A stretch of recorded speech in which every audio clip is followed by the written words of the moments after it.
Okay, so what is galvanometer? Galvanometer is a device which can detect current, simple as that.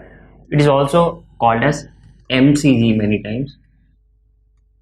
So if you ever come across this term MCG, और बहुत बार ये word भी use करते हैं PMMCG, right? PMMC आपका होता है MCG is moving coil galvanometer, moving coil galvanometer. Galvanometer device का नाम हमको पता है, मूविंग कॉइल की उसमें भी आगे थोड़ी देर में। PMMC permanent magnet moving coil galvanometer.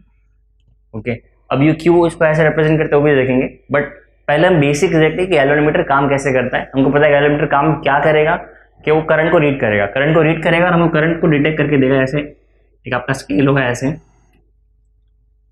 Device से गैल्वेनोमीटर से जब भी आप करंट पास करोगे, करंट पास होती है आपको डिफ्लेक्शन देगा। जैसे लेट से ये इसका स्केल हो गया, यहाँ पे वो रीडिंग दे रहा है 0, तो अगर आपने करंट जितना ही पास किया लेट से 2 एम्पियर, तो आपका वो जो यहाँ पे उसका पॉइंटर होगा वो आपको 2 एम्पियर पे यहाँ से ऐसे डिफ्लेक्ट होकर ऐसे 2 पे आ जाएगा।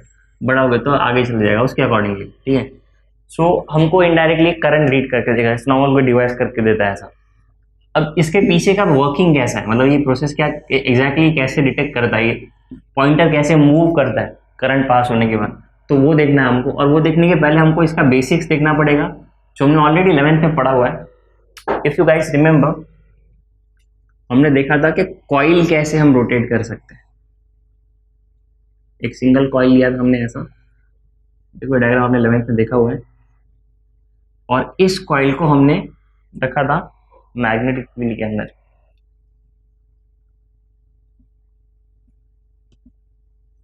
ऐसे। मैग्नेटिक फील्ड कहाँ से हमने क्रिएट किया था, हमने मैग्नेट रखे थे दोनों साइड पे, एक एंड पे नॉर्थ दूसरे पे साउथ, कुछ ऐसे। और हमने एक और चीज की थी, हमने इस कॉइल से करंट पास किया था किसी भी डायरेक्शन में कर सकते हो, कुछ ऐसे।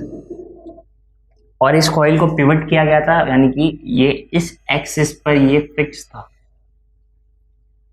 यानी ये इस एक्सिस पर ही मूव होगा। एंड इफ यू रिमेंबर, जब हम करंट पास करते थे तो क्या होता है, हमने पढ़ा हुआ है magnetic effect of electric current, that is whenever current is pass through a conductor magnetic field is generated automatically. So once the magnetic field is generated in this coil, क्या होगा, इस कॉइल का मैग्नेटिक फील्ड और ये दोनों magnet के वजह से जो मैग्नेटिक फील्ड क्रिएट हुआ है, दोनों इंटरैक्ट करेंगे। इंटरैक्ट करने की वजह से इस कॉइल को एक फोर्स फील होगा। अब सिंस इसको पिवट ऐसे किया गया है, अगर लेट से इसके इस वाले साइड को ऐसे ऊपर की ओर एक फोर्स फील हो रहा है, अब सिंस यहाँ पे करंट का डायरेक्शन दूसरे एंड पे चेंज हो गया, तो इसको नीचे की ओर एक फोर्स फील होगा। तो ये मेरा एक तरीके से कपल हो गया, गेटिंग मी? अगर एक ब्रांच ये ऊपर जाने ट्राई कर रहा है, दूसरा नीचे जाने ट्राई कर रहा है, और ये सेंटर से पिवट है, तो इसकी वजह से इसको टॉर्क फील होगा और ये ऐसे रोटेट करना स्टार्ट करेगा। बट डिपेंड करेगा करंट का डायरेक्शन क्या है। अभी वो टू द स्केल मैंने प्रॉपर बनाया नहीं, मैंने सिर्फ समझाने के लिए। अब करंट का डायरेक्शन क्या है और आपको टॉर्क किस डायरेक्शन में मिलेगा, ये हम फिगर आउट कर सकते हैं, ठीक है। सो हमने ये ऑलरेडी देखा हुआ है। अब इसी को अप्लाई करके हमारा गैल्वेनोमीटर बनता है। कैसे? तो ये हमारा बहुत ही सिंपल वर्जन है। गैल्वेनोमीटर में क्या करेंगे हम,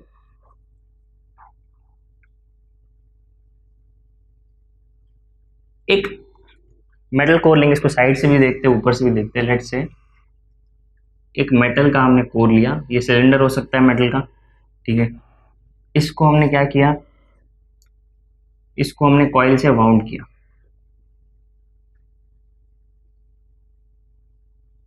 ऐसे, और बहुत सारे नंबर ऑफ टर्न किए, ठीक है। यहाँ पे अंदर जो है ये मेरा सिलेंडर है, ये पूरा सिलेंडर है मेटल का, कंडक्टर है इन शॉर्ट, ठीक है। अगर इसको ऊपर से देखेंगे तो ये कुछ ऐसा दिखना चाहिए हमको, थोड़ा सा 3D व्यू चाहिए अगर आपको, तो ये आपके जो कॉइल से ये चारों डायरेक्शन में यहाँ से ऐसे होंगे, और ये बहुत सारे n नंबर ऑफ टर्न्स हो गई ऐसे, ठीक है। तो हम साइड से देख रहे थे, हमको एक फिलहाल फ्लैट दिखा, बट ये सिलेंडर है।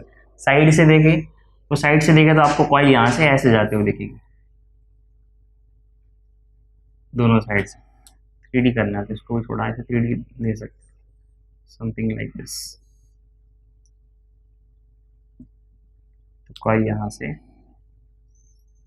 ऐसे, नंबर ऑफ टर्न्स, ठीक है। You got the point right कि कैसे। अब इसका वर्किंग भी देखते हैं। वर्किंग क्या होगा, इसका वर्किंग बड़ा ही सिंपल है, इसका वर्किंग इसी पे बेस्ड है। तो अगर आप इसको और इसको कंपेयर करो, यू कैन सी कि ये भी तो वही कॉइल है, यहाँ पे एक सिंगल कॉइल था। अगर मैं यहाँ पे नंबर ऑफ कॉइल्स बढ़ा दूँ, यानी नंबर ऑफ टर्न्स बढ़ा, एक कॉइल के ऊपर एक और मैंने वायर का कॉइल रख दिया, एक और रख दिया, तो ये क्या कर रहा हूँ, नंबर ऑफ टर्न्स बढ़ा रहा हूँ ना इसके। और इसको मैंने सिर्फ ऐसे रखने की जगह एक मेटल कोर के अंदर रख दिया, सिंपल। क्यों? थोड़ी स्टेबिलिटी के लिए। क्या स्टेबिलिटी देखेंगे। अब एक बार हमने ये कर दिया, अब देखो इसको 3D लेने से अच्छा मैं फिलहाल सिंपल ही लेता हूँ। आपको समझ गया है कैसे कॉइल्स होते हैं इसके आसपास। अब बहुत ही सिंपल तरीके से मैं ट्राई करता हूँ कि आपको इसका वर्किंग समझ में आ जाए। जैसे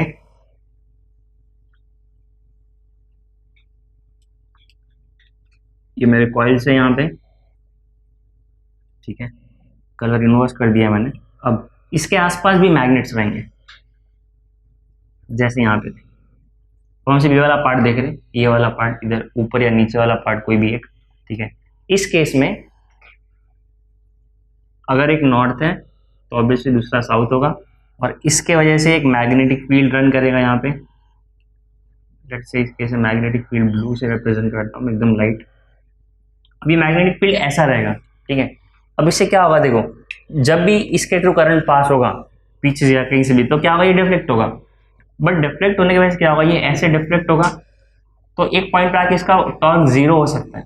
तो इसको स्टेबिलिटी देने के लिए जहाँ भी जाएगा वहीं पे रुक जाए, क्योंकि तो आपने जैसे करंट बंद किया नीचे आ जाएगा, बराबर। स्टेडी करंट की वजह से एक ही जगह पे वो फिक्स रहे, उसके वजह से ऐसा मैग्नेटिक फील्ड देने के बदले हम यहाँ पे इसको रेडियल मैग्नेटिक फील्ड प्रोवाइड करते हैं। अभी रेडियल मैग्नेटिक फील्ड कैसा होता है,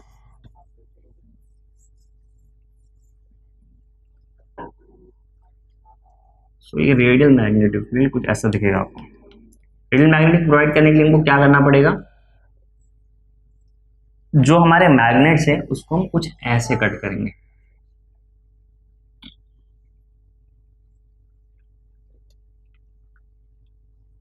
नॉर्थ साउथ। इससे क्या होगा, आपका मैग्नेटिक फील्ड ऐसा मिलेगा आपको रेडियल। इससे फर्क ये पड़ेगा किसी भी पॉइंट पे, लेट से अगर ये ऐसे भी है, लेट से मैं कॉइल में यहाँ पे रिप्रेजेंट कर रहा हूँ, अगर ये मूव होता है करंट पास करने में तो ऑब्वियसली टॉर्क फील होगा इसको। जैसे इसको टॉर्क फील होगा, ये ऐसे मूव करेगा तो ये भी ऐसे मूव करेगा, getting me. So in that case at any point of time whenever this will rotate it will always be aligned with the magnetic field. देखो यहाँ पे रखो, यहाँ पे रखो, यहाँ पे रखो, तो इससे उसको स्टेबिलिटी मिलेगी।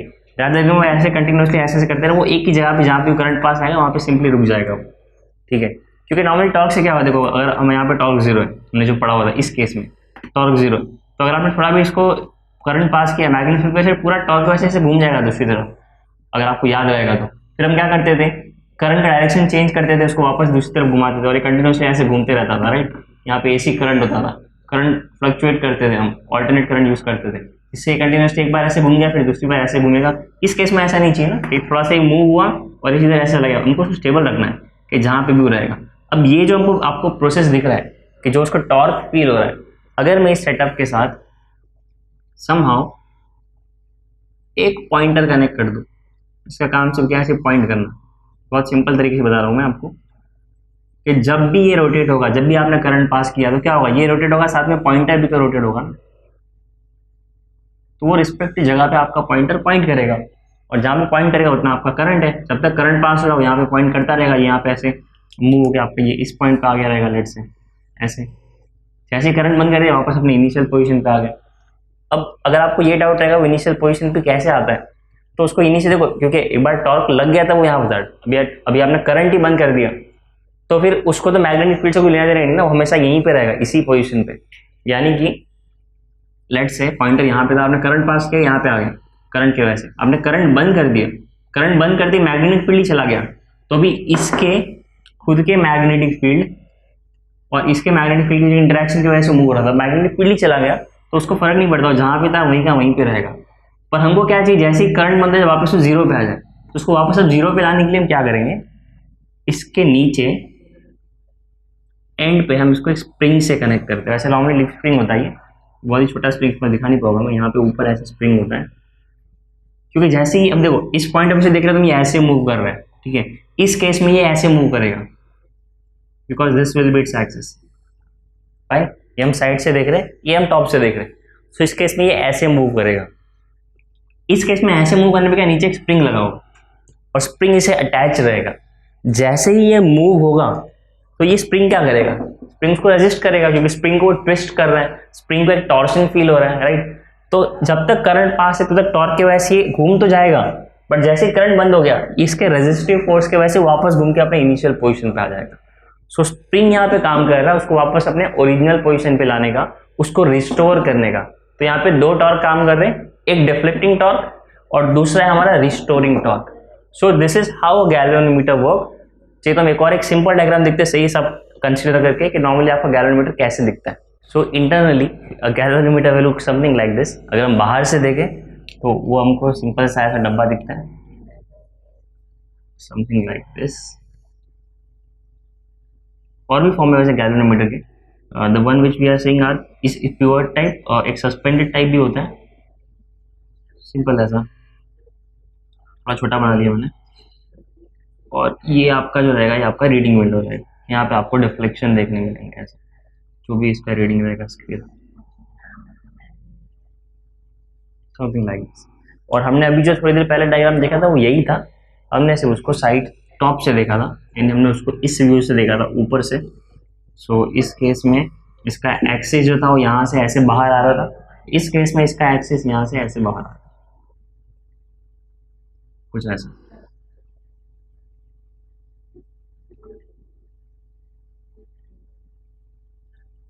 Something like this. और यहाँ पे आपका होगा स्केल, कुछ ऐसा।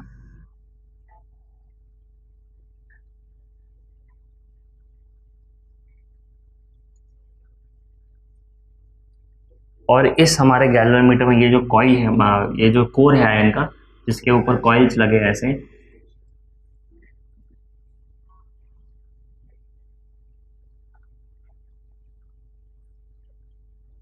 समथिंग लाइक दिस, ठीक है, जो हमको यहाँ सामने से ऐसे दिख रहा था कॉइल, फाइन। सो इस एंड से हमारा जो हमारा ये रहेगा, जो डिफ्लेक्ट होगा हमारा इसके वजह से, जो पॉइंटर बोल सकते हैं इसको, वो यहाँ से ऐसे कनेक्टेड होगा, let's say something like this. और ये पॉइंटर पॉइंट करेगा कंटिन्यूसली, ये मैंने एक्सिस के साथ बना दिया, दोनों एक के ऊपर एक आगे, फाइन। सो जैसे जैसे आपका डिफ्लेक्शन आपको देखने मिलेगा उसके हिसाब से आपका पॉइंटर भी वेरी करेगा, कुछ ऐसा। तो ये रोटेट करेगा, ये रोटेट करने की वजह से आपका पॉइंटर डिफ्लेक्ट करेगा, पॉइंटर डिफ्लेक्ट करने की वजह से जो भी इसका रीडिंग रहेगा उसको आपको रीडिंग देखने मिलेगा, लेफ्ट राइट दोनों साइड, ठीक है, जैसे यहाँ पे देखने मिलता है। इंटरनल वर्किंग इसका ऐसा है। और देखो ये जो है आपके, ये आपके सिलेंड्रिकली कट, जैसे आपका हॉर्सो मैग्नेट होता है, और ये सिलेंड्रिकली कट एंड्स है इसके, जिसके वजह से हमारा रेडियल मैग्नेटिक फील्ड बनता है। जैसे आपका रेडियल मैग्नेटिक फील्ड अगर मैं यहाँ पे बनाने ट्राई करूँ तो वो कुछ हमको ऐसा दिखना चाहिए, ये सारे फील्ड इंटरसेक्ट करेंगे इसके सेंटर पे। इसकी वजह से क्या होगा, किसी पॉइंट पे हमेशा ये जो रहेगा हमेशा अलाइन रहेगा इनमें से किसी ना किसी एक के साथ। सो ये पूरा आपका गैल्वेनोमीटर ऐसे दिखेगा। सो ये मेरा पूरा कंस्ट्रक्शन हो गया गैल्वेनोमीटर का।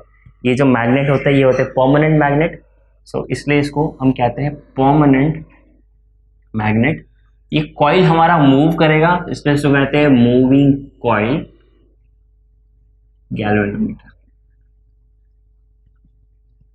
You are getting permanent magnet moving coil galvanometer, PMMC, और शॉर्ट में इसको MCG भी कहते हैं, moving coil galvanometer. So this will be working of galvanometer.